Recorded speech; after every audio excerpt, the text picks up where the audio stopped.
El grano crece. Se convierte en cerveza cuando se le añade levadura, gana potencia en el destilador y envejece en un barril para acabar ofreciendo sabores de mar, de tierra, caramelizados. Brindaremos por San Patricio en Dublín. Tomaremos una copita en Denver. Sabremos por qué hay whiskies escoceses que se elaboran en una única destilería y por qué el whisky de Tennessee es un whisky sin mezcla y el canadiense combina también. Puede llamarlo escocés, bourbon o incluso agua de la vida, pero es un líquido preciado como pocos. Aquí tenemos botellas de las que una copa cuesta 360 euros. Seguidamente en Maravillas Modernas, la historia no conocida del whisky.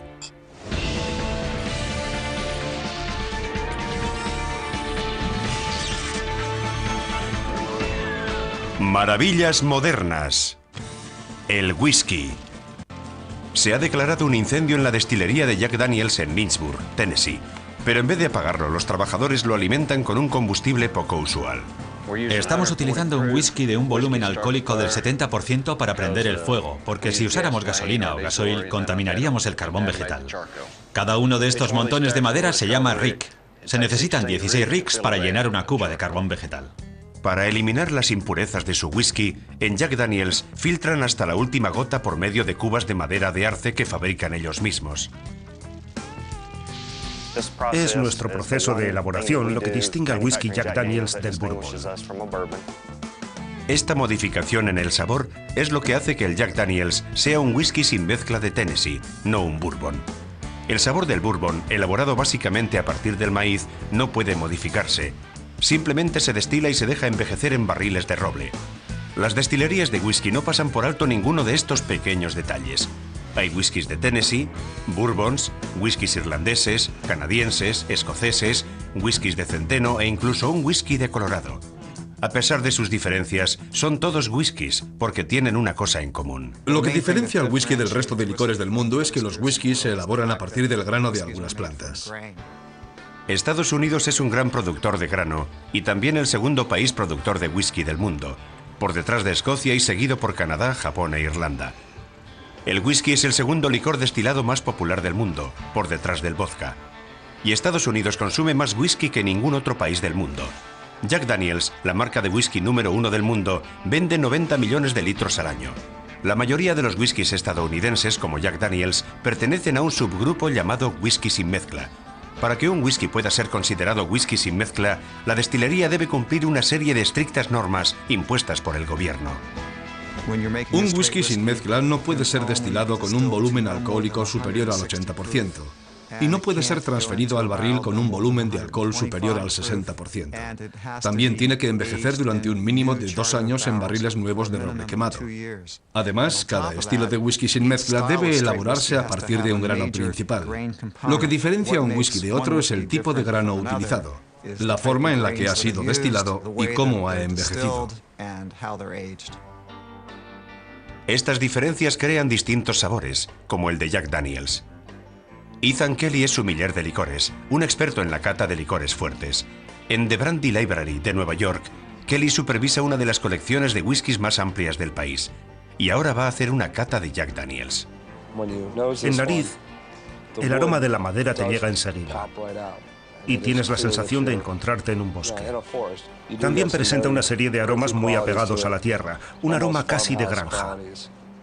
Tiene cuerpo, aromas a tierra y es dulce. El aroma a granja proviene de la granja. La elaboración del Jack Daniels empieza a partir de su receta, esto es, la variedad de granos utilizada. Un 80% de maíz, un 12% de cebada y un 8% de centeno.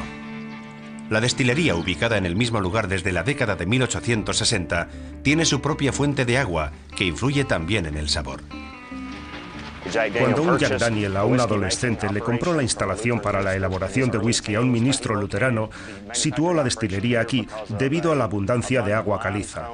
Es un manantial de agua no ferrosa que fluye de la cueva a una temperatura constante de 13 grados durante todo el año.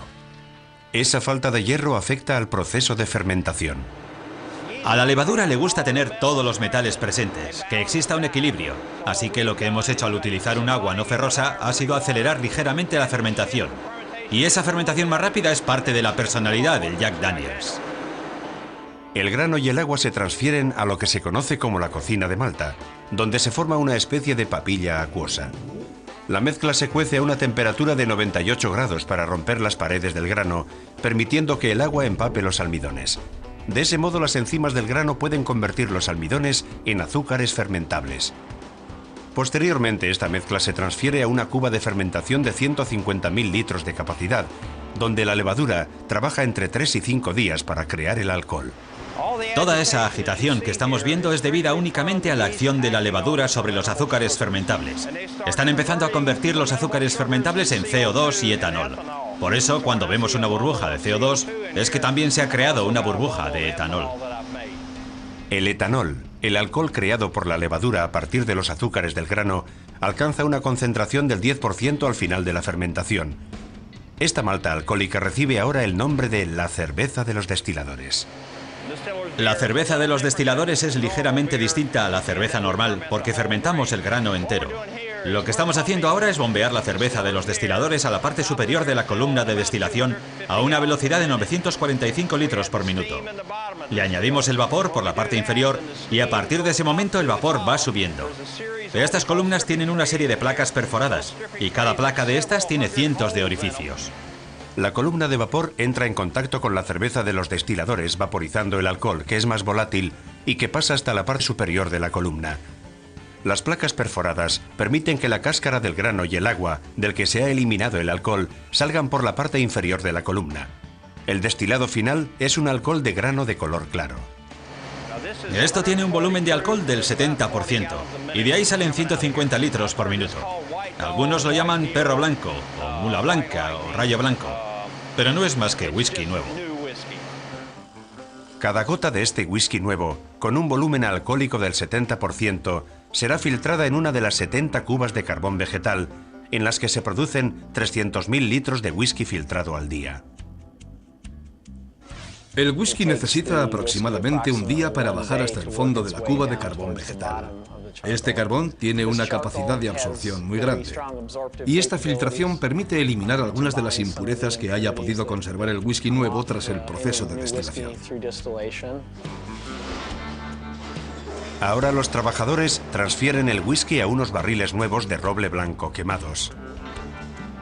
Cada barril pesa 225 kilos y debe ser trasladado a mano al almacén de envejecimiento.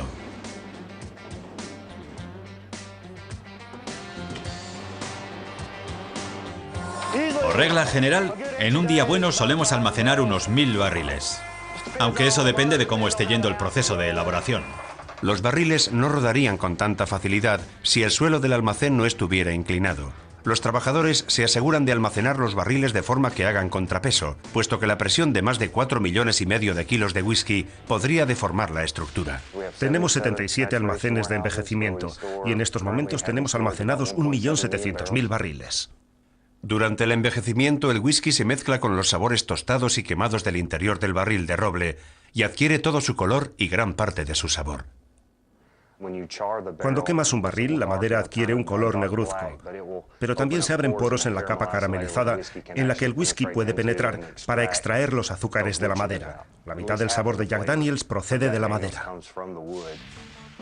Una vez envejecido, el whisky terminará en uno de los 3 productos que comercializa Jack Daniel's: Gentleman Jack, Standard Black Label o Single Barrel. Tanto el Black Label como el Gentleman Jack contienen una mezcla de muchos barriles, pero el Single Barrel es exactamente eso, whisky de un solo barril.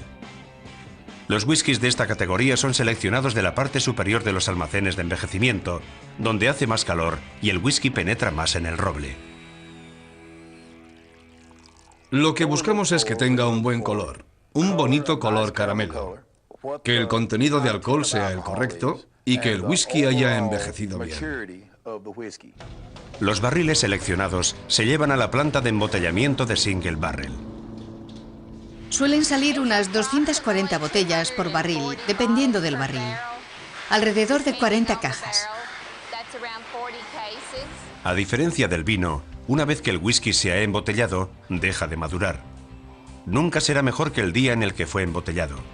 De hecho, una vez que se ha abierto la botella, puede llegar a empeorar. El whisky se oxida igual que el vino o la cerveza, aunque no lo hace tan rápido. Pierde sabor, carácter. Cuando mi botella de whisky llega a su último cuarto, invito a mis amigos y nos bebemos lo que queda. Eso me garantiza un buen suministro de amigos. Es posible que todo este tipo de sutilezas les fueran desconocidas a los primeros destiladores de whisky, los colonos americanos. Los colonos elaboraron whisky por la más práctica de las razones, para evitar que se perdiera el exceso de grano. También concentra el grano. Quiero decir que si conviertes el grano en whisky, el transporte es más fácil. Y llegó un momento en el que el whisky se convirtió en moneda de intercambio. El comercio no regulado de whisky floreció hasta 1791, cuando el nuevo gobierno federal decidió gravarlo para pagar la guerra de independencia de las colonias. Los granjeros se alzaron contra el impuesto, expulsando por la fuerza a los recaudadores. En 1794, George Washington tuvo que enviar al ejército para sofocar el levantamiento. De hecho, tuvo que enviar más tropas para sofocar la rebelión del whisky que las que necesitó para derrotar a los británicos. Y curiosamente, 3 años después de la rebelión del whisky, George Washington decidió elaborar su propio whisky en Mount Vernon. Y para 1799, año en el que murió, su destilería se había convertido en la más grande de Estados Unidos. En esta misma época, Jim Beam empezaba a elaborar whisky en el vecino estado de Kentucky.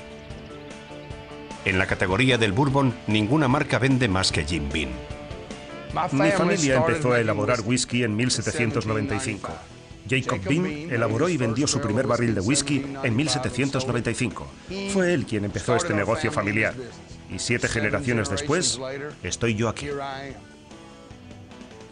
La compañía lleva el nombre del bisabuelo de Fred Noe. Jim Beam pertenecía a la 4ª generación. Fue él quien volvió a situarnos en el mapa después de la prohibición.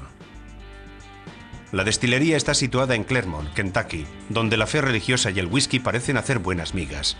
Y aquí se sigue y venera la tradición de forma estricta. Ahora estamos entrando en nuestra sala de refrigeración de la levadura, la misma que utilizamos desde la prohibición. Mantenemos nuestra variedad de levadura habitual y le inoculamos nuestra nueva fórmula. De esa forma, creamos una levadura nueva cada vez, y eso mantiene viva nuestra variedad de levadura.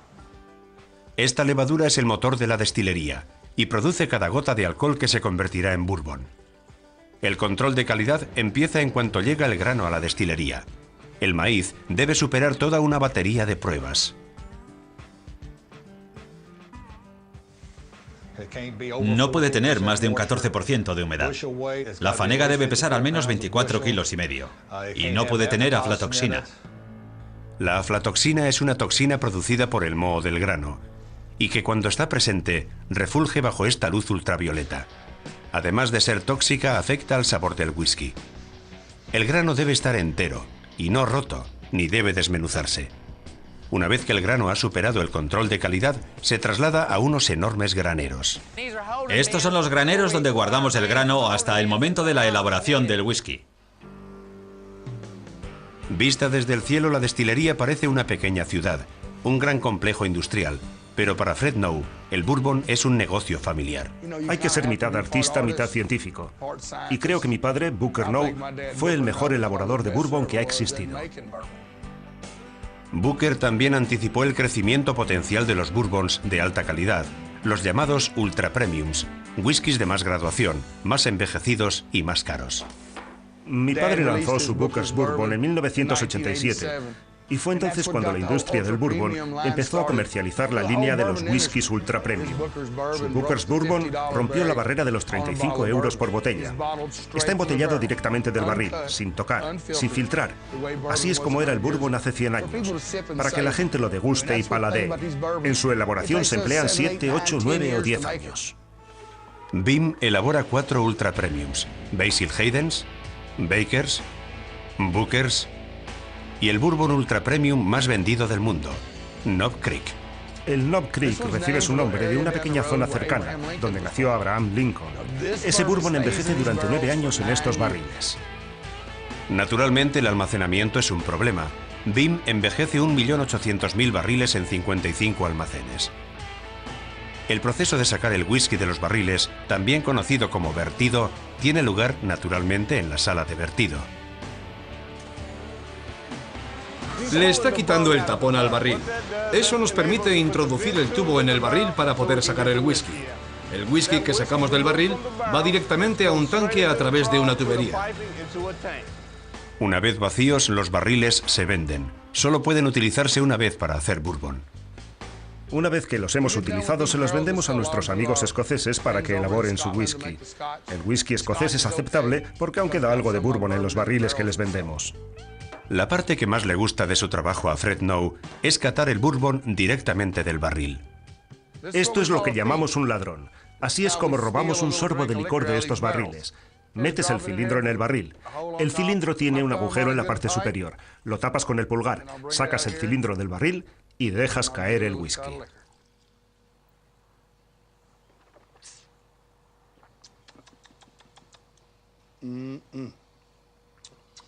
Estoy haciendo el llamado mascado de Kentucky. Dejo el bourbon en la boca y lo mastico un poco. De esa forma su sabor se expande por toda la boca. Estos son buenos tiempos para quienes se toman en serio su bourbon. La gente bebe menos, pero quiere beber mejor. Y eso está haciendo prosperar al negocio del bourbon.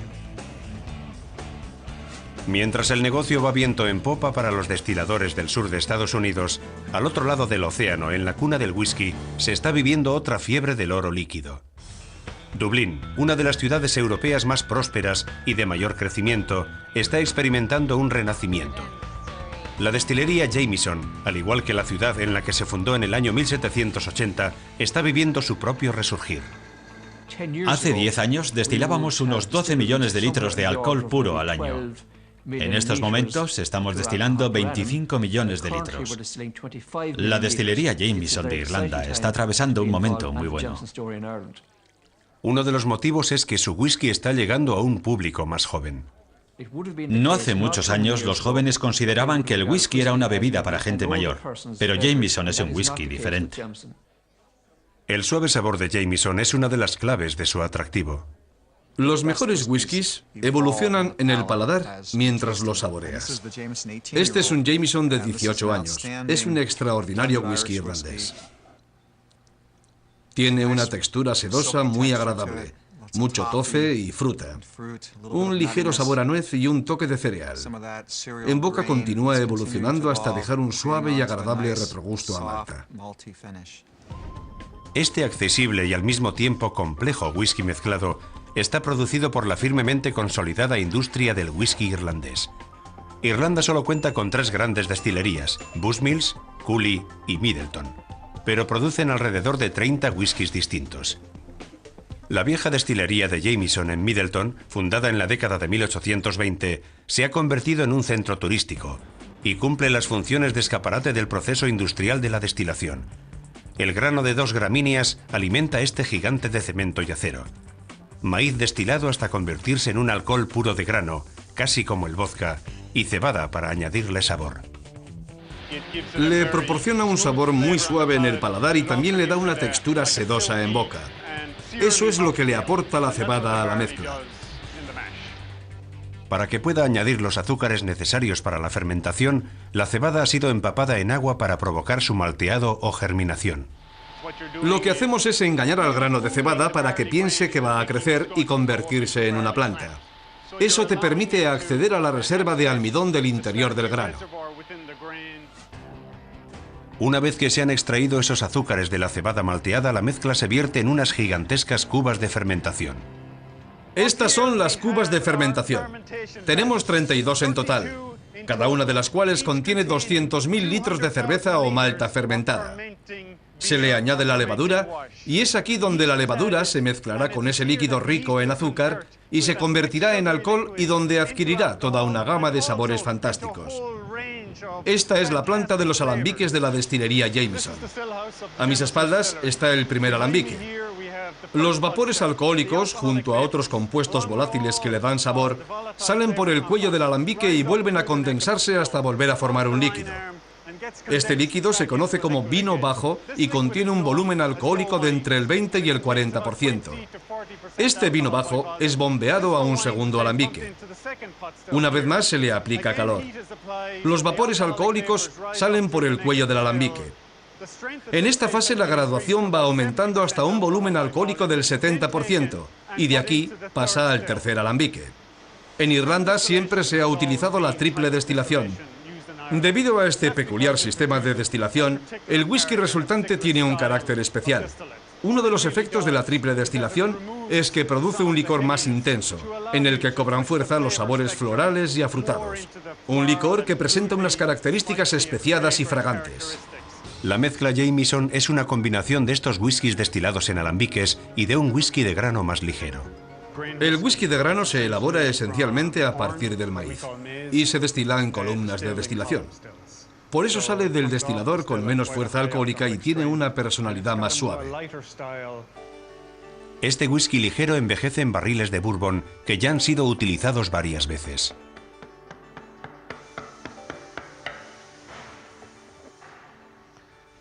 Aquí podemos ver cómo es el interior de un barril de bourbon. Los barriles de whisky son porosos. En los meses de verano, cuando el whisky se calienta, la presión en el interior del barril aumenta. El whisky penetra en el roble, absorbiendo tanto los sabores de la madera como su color ambarino. Es algo más que simple envejecimiento. Es una fusión de sabores. El roble quemado está saturado con 9 kilos de bourbon. Tanto el roble como el bourbon contribuyen al sabor del whisky Jameson. No utilizamos ningún barril virgen de roble en la producción de nuestro whisky porque los pesados extractos de roble virgen serían demasiado fuertes para el destilado ligero que producimos aquí, en Middleton. El whisky que sale de los alambiques puede envejecer en un barril de roble ya utilizado. Son barriles que han sido utilizados 2 o 3 veces, y el whisky que sale de un barril así permite que se mantenga una mayor parte del carácter del destilado. Pero Jameson también envejece parte de su whisky en barricas de Jerez, que son 2 veces y medio mayores que un barril de roble estándar. Podemos envejecer el mismo whisky en una barrica de Jerez. Y como vemos aquí, en ese caso el color es bastante diferente. Y eso es debido a que el roble español tiene un mayor nivel de extractos de roble y taninos. Estas barricas de Jerez son muy diferentes de nuestros barriles de bourbon. Han contenido vino de Jerez durante 2 años y medio antes de llegar a nuestra destilería. El Jerez te proporciona un sabor a nueces con notas de miel. Y el licor adquiere un bonito color castaño profundo. En nuestros almacenes de Middleton tenemos alrededor de 650.000 barricas. Llenamos aproximadamente 175.000 barricas al año y embotellamos el contenido de 130.000 barricas al año. Pero no todo el whisky que llega a los barriles se embotella. Y eso es debido a la llamada parte del ángel. Cuando el alcohol se expande, empuja las paredes del barril y se evapora. Por eso perdemos entre un 2,2 y un 2,3% de whisky al año, por culpa de la parte del ángel. Este producto de elaboración tan moderna y sofisticada tiene sus raíces en monasterios irlandeses, como este de Wicklow, en el condado de Glendalough. Los monjes irlandeses elaboraban whisky en lugares como este hace ya 1000 años. El whisky fue inventado aquí, en Irlanda. Monjes misioneros irlandeses fueron a Europa a predicar el cristianismo y en el este descubrieron el alambique, un aparato de destilación, y lo trajeron con ellos a Irlanda. En Europa lo utilizaban para hacer perfume, pero ellos le encontraron un uso mucho mejor, porque empezaron a destilar whisky, aunque ellos lo llamaban Uisce Bacha en gaélico. En la actualidad, el Uisce Bacha, o whisky, se produce en cantidades que los monjes irlandeses jamás hubieran imaginado. En Jameson, una vez que el whisky ha envejecido, se envía desde la destilería de Middleton a Dublín, donde es embotellado. Esta es la planta embotelladora de Jameson y se trabaja todas las semanas del año. Producimos alrededor de 1 millón de botellas a la semana. En total, nuestra producción oscila entre los 40 y 50 millones de botellas al año. En Irlanda, una sola destilería produce una gran variedad de whiskies para sus propias mezclas. Pero en Escocia, las destilerías que compiten entre sí han desarrollado un sorprendente sistema para conseguir su compleja mezcla de whiskies. Escocia es un pequeño país con una presencia enorme en la producción mundial de whisky. Tiene alrededor de 90 destilerías, más que cualquier otro país productor de whisky del mundo. El whisky es la principal exportación escocesa y factura casi 4.400 millones de euros al año. En las décadas de 1980 y 90 comenzó el renacimiento de los whiskies escoceses de Malta provenientes de una sola destilería, que llevaban décadas postergados. A este tipo de whiskies pertenecen algunos de los whiskies más caros y apreciados del mundo.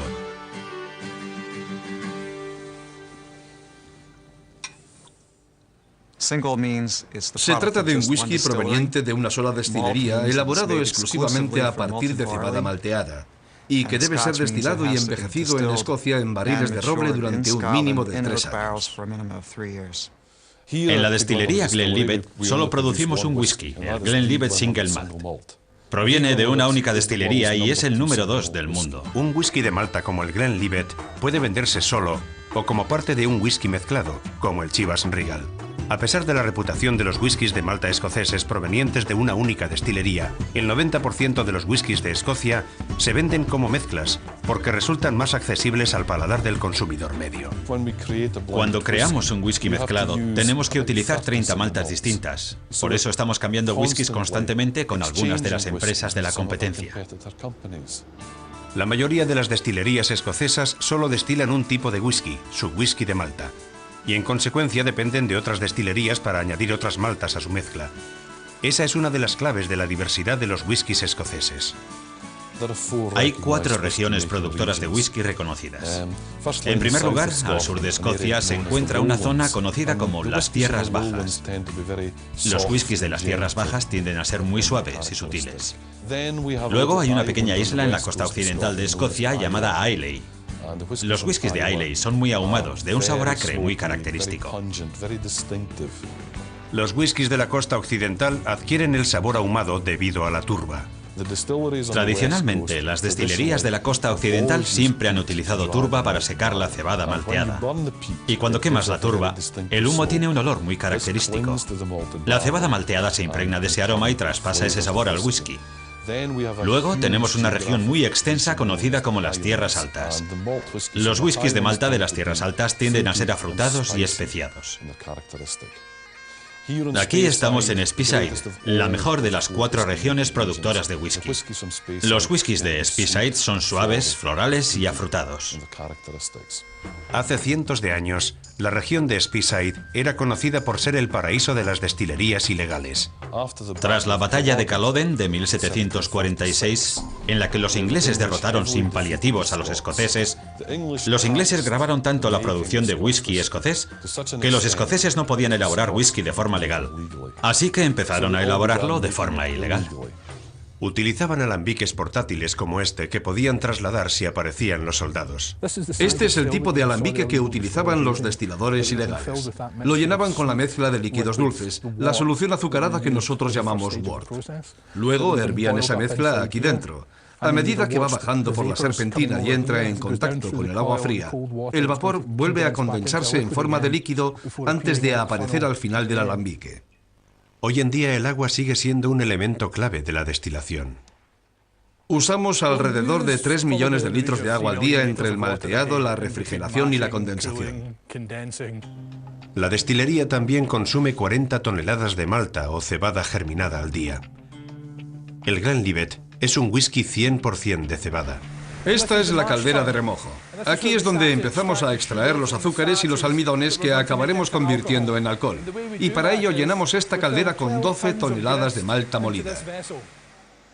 El agua caliente extrae los azúcares y luego este líquido, llamado wort, se transfiere a las cubas de fermentación. De cada caldera de remojo sacamos 60.000 litros de líquido y a ese líquido le añadimos 215 kilos de levadura, lo que significa que este es un proceso totalmente natural. Aquí es donde creamos el alcohol. 2 días después, esta cerveza de un 8,5 de volumen alcohólico está preparada para la doble destilación, un proceso muy similar a la triple destilación de Jameson. Sorprendentemente, son solo 2 personas y un equipo informático quienes controlan toda la destilería. Aunque los ordenadores desempeñan un papel importante en su elaboración, el whisky Glenlivet no ha perdido su sensualidad. Maravillosamente suave, maravillosamente redondo y rico en nariz.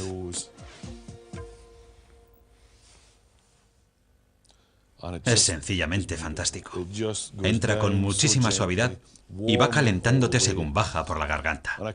En las mañanas frías, esta es la mejor calefacción central que puede haber en la destilería Glenlivet. Los whiskies escoceses de malta provenientes de una única destilería son los whiskies más caros del mundo. La botella de whisky Glenlivet de 12 años cuesta 25 euros y la de Glenlivet de 25 años alcanza los 145 euros. La edición limitada Glenlivet Cellar Collection de 1964, de la que solo se produjeron 1.824 botellas, cuesta 1.450 euros. Una de las botellas más caras de whisky del mundo, un Macallan de 1926, fue comprada en Seúl por 55.000 euros. ¿Cómo puede alcanzar estos precios una botella de whisky escocés? Para empezar, la escasez las hace valiosas, porque de hecho estamos bebiendo un trozo de historia. Luego está el significado histórico. Cuando bebemos un whisky tan viejo pensamos, ¿definió este whisky una categoría o no? ¿Por qué hay gente que compra whiskies que cuestan 200, 300, 400 euros o incluso más? Es mucho más fácil comprarse una botella de whisky de 200 euros que comprarse un coche de 30.000 euros o una casa en la playa de $500.000 de euros. Es un lujo accesible, es una cosa bella. Aunque históricamente las destilerías escocesas han tenido sus encontronazos con la ley, en este país, en Canadá, florecieron debido a la ley, la prohibición. Con frecuencia, los productos más valiosos de un país reflejan la personalidad de sus habitantes. Los whiskies canadienses, generalmente mezclas de centeno y granos neutrales, subrayan el carácter suave tanto de Canadá como de sus whiskies. El whisky canadiense es seguramente el whisky más suave, delicado y fácil de beber de todos los whiskies que se producen en el mundo. Canadá es el tercer país productor de whisky del mundo, y sus destilerías elaboran más de 180 millones de litros al año. El estilo del whisky canadiense se creó en 1884, con la introducción de uno de los whiskies mejor conocidos del país, el Canadian Club. El whisky Canadian Club Classic, de 12 años, es la expresión más conseguida de su sabor y características. Lo primero en destacar son los abundantes sabores a vainilla. También se percibe parte del carácter del centeno. En conjunto es un whisky muy agradable de beber. La ligereza del Canadian Club tiene su origen en su whisky de base, una destilación de maíz incolora que puede tener entre un 80 y un 90% de volumen alcohólico, y al que, a diferencia del bourbon estadounidense, se le ha destilado casi todo el sabor procedente del maíz. Los whiskies mezclados de otros países como Escocia e Irlanda contienen menos de esta base de whisky neutral y suelen tener un sabor más agresivo. El sabor del Canadian Club tiene su base en el centeno fermentado, el centeno malteado y la cebada malteada. El gobierno ha establecido una serie de normas y regulaciones para la elaboración del whisky canadiense. Por ejemplo, tenemos que utilizar una variedad de granos diferentes. Tiene que ser elaborado y envejecido en Canadá durante un mínimo de 3 años. Y como ocurre con las destilerías escocesas e irlandesas, podemos usar nuestros barriles varias veces. En Canadian Club compran barriles estadounidenses que antes han contenido bourbon. Nosotros podemos utilizar nuestros barriles varias veces, por lo que el whisky que elaboramos tiene un sabor a roble más ligero. Canadian Club elabora 4 whiskies diferentes. Tenemos nuestro whisky Canadian Club estándar de 6 años que puede comprarse en 151 países de todo el mundo. La reserva Canadian Club de 10 años es nuestra versión premium. Luego está la Super Premium, una reserva de 12 años. Y por supuesto el Canadian Club Sherry Cask. Canadian Club continúa la tradición de los elegantes whiskies elaborados por su fundador, Hiram Walker, que trabajó en lo que es ahora el centro de la herencia Canadian Club. Estamos en el despacho de Hiram Walker, padre fundador de Canadian Club. El señor Hiram Walker llegó a Canadá en 1856 y abrió una destilería en 1858. Este es el escritorio desde el que dirigía su negocio a diario. Walker, ciudadano estadounidense, abrió su destilería en Windsor, Ontario, en la otra orilla del río de su ciudad natal, Detroit, porque temía el creciente poder de la Liga Antialcohólica en Estados Unidos. Puede que se adelantara 60 años a los acontecimientos, pero en 1920, cuando se decretó la prohibición en Estados Unidos, los hijos de Walker heredaron la empresa. Los distribuidores de su whisky fueron la Banda Púrpura, formada por gángsters judíos de Detroit, y la mafia de Chicago. Cuando empezó la prohibición en Estados Unidos en 1920, los muchachos de la Banda Púrpura de Detroit venían aquí a hacer sus negocios. El señor Capone en persona se sentaba en esta mesa, y este despacho empezó a conocerse como el despacho de las conversaciones en voz baja. El río Detroit, de 1.600 metros de anchura, separa Detroit de Windsor, Ontario. Durante la prohibición, los contrabandistas cruzaban el río y volvían cargados con Canadian Club, que luego distribuían entre los sedientos estadounidenses. La gente cruzaba el río en barco, aunque cuando se helaba en invierno se convertía en una carretera helada para los contrabandistas. Las ventas de Canadian Club subieron como la espuma durante la prohibición. Los cargamentos empezaron a ser robados con frecuencia, así que se creó un sistema de telegramas codificados para impedir que los ladrones se apropiaran del whisky. Este está fechado el 31 de julio de 1931. Aquí arriba aparece descodificado. Tenemos 300 cajas de Club. Han salido con destino a Londres. Esta se convirtió en una forma muy popular de transportar el producto. Una botella de Canadian Club, conocida como la botella de la prohibición, se convirtió en la favorita. Tiene la parte trasera cóncava. Los hombres se la metían en los bolsillos y las mujeres se la ataban a la pierna, porque esta botella se adapta a tu cuerpo. También recibió el nombre de botella acordonada, porque en aquellos tiempos las mujeres solían llevar vestidos largos y las botas tenían cordones, y ellas se ataban la botella a la pierna con los cordones de las botas. Tanto entonces como ahora los whiskies de Canadian Club tienen fama de combinar bien. Mi cóctel favorito es uno que llamo el Manhattan del Millonario. Una medida y media de Canadian Club Classic de 12 años y media medida de Harvey's Bristol Cream. Y como toque final, lo decoro con un par de cerezas al marrasquino. El Manhattan del Millonario. Los whiskies canadienses expresan un peculiar carácter nacional que tiene poco en común con los whiskies estadounidenses. Y en Estados Unidos existe un creciente grupo de microdestilerías que no tienen miedo a la innovación. Pero ¿qué tiene que ver exactamente una bomba de gasolina con el whisky? ¿Qué se necesita para fundar tu propia microdestilería y elaborar tu propio whisky? El equipo de Stranahan's Whisky de Denver necesitó un pequeño capital, $500,000, para empezar, y amor por el trabajo manual. Aquí en Stranahan lo hacemos todo a mano, hasta escribimos las etiquetas a mano, todo lo hacemos a mano. Aunque siempre ayuda a tener amigos. Mañana haremos entre 25.000 y 30.000 botellas. Vendrán unos cuantos voluntarios a ayudarnos. Y sí, te tiene que gustar el whisky. Salud, salud. Está buenísimo. El whisky Stranahan's Colorado está a la vanguardia del movimiento de las microdestilerías que durante los últimos 20 años ha significado la apertura de nuevas destilerías por todo Estados Unidos. En parte esto es debido a la relajada regulación sobre la producción del alcohol a nivel estatal. Los estados confían cada vez más en los licores destilados para generar un gran flujo de dinero vía impuestos. Pero sigue sin ser legal destilar en casa, principalmente porque el alcohol es altamente inflamable. El fenómeno de las microdestilerías está creciendo con gran rapidez.